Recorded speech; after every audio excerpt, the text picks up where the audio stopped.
They're the bloodsuckers of the black nation and the black community. Okay, got it? Now, that speech was given where he says Jews are bloodsuckers, and then he's invited to speak at Howard.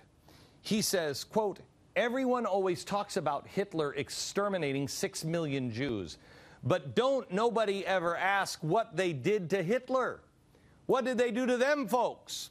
They went in there, in Germany, the way they do everywhere they go, and supplanted and they usurped." So in other words, they're almost colonialists, really. They come in and they supplant and they usurp. Okay? So he goes to Howard University. After this speech, he goes to Howard University, still invited. He arrives, it's packed house. Washington Post reports at the time that the crowd is strongly embracing his message with frequent applause. Another speaker that day was a dear old friend, Malik Zulu Shabazz, who blamed the Jews for murdering MLK, Nat Turner, and Jesus. Shabazz, why do I know that? Oh, Shabazz is causing problems with the Black Panthers today. Well, he would call on the audience at Howard University to repeat the name of the group behind the killing of Jesus and everything else. And they'd yell back the answer. Here it is. Who is it that controls the Federal Reserve? Who? Who is it that set up the Honorable Marcus Mosiah Garvey in the Justice Department and the judges that sit in the prison? Who? You're not scared, are you? Who was it? Who is it that controls the media in Hollywood in America? Okay. All right, so he goes on. Now, he gives this speech where he's saying, and people are chanting, Jews. All right. Despite all of this, 2 months later, guess who's invited back to speak a second time to Howard University? Here he is. And again, he was warmly welcomed, this time a bigger crowd at Howard University. His next speech was described by the ADL as, quote, "the closest thing to Nuremberg rally that I've ever seen," end quote. Here's a clip. You make me sick. Always got some old crinkly wrinkle cracker that you bring up talking about this is one of the Holocaust victims. God damn it, I'm looking at a whole audience full of Holocaust victims. All of you, you and you and you and you and you, all of you are Holocaust victims. Every last one of you is a Holocaust victim. That's the way we have to be. You have to give these bastards hell, every last one of them. And there will come a time when we won't even allow you to come in the goddamn door. You understand what's happening here?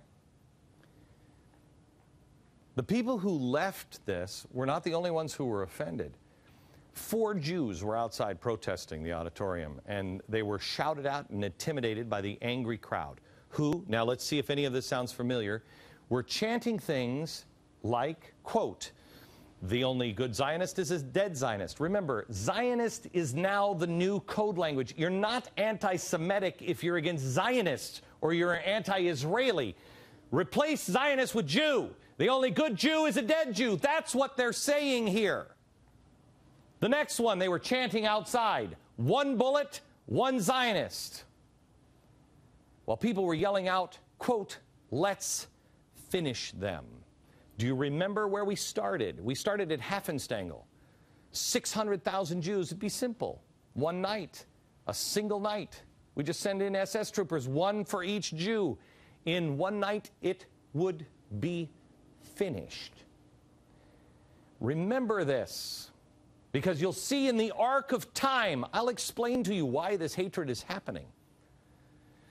Now, December 1933, Colombia invites Ambassador Hans Luther. There he is. Hans! How are you, Hans? Yeah. He was nuts. It was widespread in the press of the oppressive German rule and how they were treating Jews at the time. New York Times German correspondent wrote that Jews in Germany were treated like toes under the harrow. The students vehemently protested the Nazi Party coming to Columbia. Remember, they had just been at Harvard. Now they're coming to Columbia. But the president of Columbia University, his name is Nicholas Murray Butler. He dismissed the protests and the media, and he referred to the Nazi individual as, quote, a gentleman, honest and well-mannered. Yeah, a killer, too. Quote, a diplomatic representative of a friendly people that are building gas chambers. I added the last part. He said all of this despite knowing that the Nazis had, in one of their many book burnings, torched a book written by one of his own professors. The dean of Columbia's Women's College said, quote, Germany's desire to acquire, see if this sounds familiar, acquire new settlements was legitimate. The settlements, requiring new settlements is legitimate. Huh. Another dean endorsed Hitler's sterilization policy, a progressive. Another said it was understandable that Hitler came to power because the Jews owned all the German retail stores and they were full of them. Okay, great. That's Columbia, 1933. Let's go to today. Columbia, 2007. They invited this guy, the modern-day Hitler. President Ahmadinejad invited to speak at Columbia. As with the Nazi, he calls to wipe Israel off the map. It's well known, it's published, it's out there. They invite him anyway. As was the case with the Nazi guest speakers in the 1930s, he talks about all the great things Iran was doing and mocked any suggestion of oppression and anti-Semitism. Please, just like the Nazis, Ahmadinejad is calling for academic exchanges with the United States, just like the Nazis, aggressively conducting and then using students to wage a propaganda war. Both sought to portray their nations as civilized and not as decadent as you in the West. Both times, Columbia gave these guys the opportunity. Progressives are always on the wrong side of brutal dictators.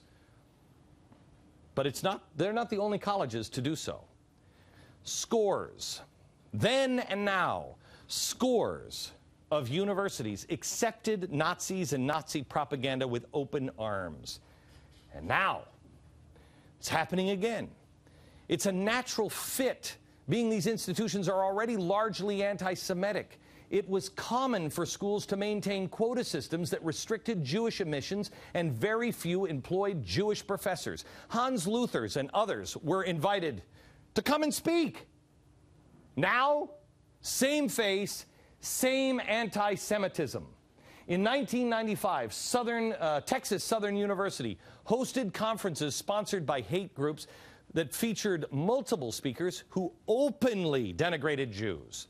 Some of the literature at the tables included The Depravity of the Modern American Jew and Its Origins. Fantastic.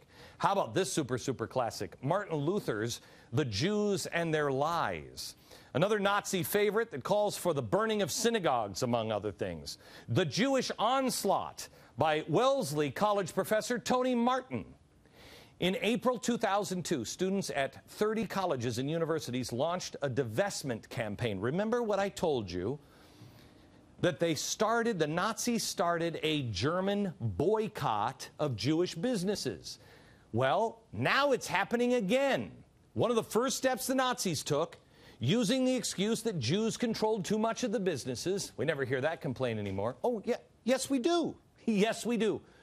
From universities. Columbia University, Georgetown, University of Berkeley, the University of Massachusetts, the University of Washington all participated in the boycott campaign, including a day of action. At Berkeley, 1,500 supporters demonstrated while Jewish students were holding a Holocaust remembrance. That year, Berkeley offered a course called The Politics and Poetics of Palestinian Resistance. They warned, quote, conservative thinkers are encouraged to seek other sections. The course description: the brutal Israeli military occupation since 1948 has systematically displaced, killed, and maimed millions of Palestinian people. Millions. And yet, from under the brutal weight of the occupation, Palestinians have produced their own culture and poetry of resistance. Jewish students tell of Columbia today of indoctrination and intimidation of Columbia. One student was told by her professor that she couldn't debate on the Israeli-Arab conflict because she was not a Semite. Another student was told by her professor that because she had green eyes, she couldn't be Semitic, and she had no claim to the land of Israel. A student who previously served in the IDF was asked by their professor, "How many Palestinians have you killed?" I know these things to be true because I have hired graduates of the University of Columbia, who have verified the rage, the anger, the anti-Semitism, the hate that is being taught at Columbia.